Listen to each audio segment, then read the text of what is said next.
تخيل لو في حد بيخش بيتك كل يوم، بياخد من وقتك 6 ساعات، وبياخد من تركيزك نص عمرك، وبيمشي من غير ما تشوفه. هو ده بالظبط اللي بيحصل. الموبايل مش أداة، ده تغريبة. انت بتبقى قاعد في وسط أهلك، ضحكتك واصلة للسقف، بس عقلك في سكرول لا نهائي.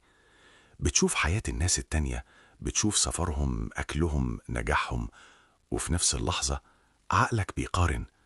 والمقارنة دي هي المقبرة اللي بتندفن فيها سعادتك. انت بتشوف حياتهم الهايلايت، اللقطات الحلوة، وبتقارنها بحياتك الكواليس اللي فيها تعب ومشاكل. وطبعا هتخسر في المقارنة دي. عارف ليه مش عارف تسيب الموبايل؟ عشان هو شغال تاجر مخدرات شاطر.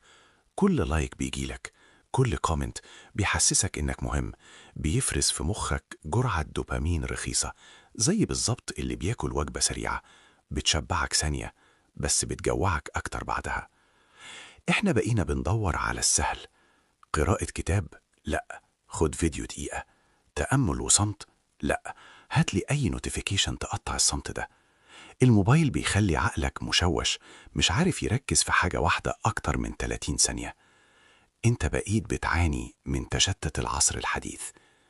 وما تنساش الاشتراك في القناة ليصلك كل جديد.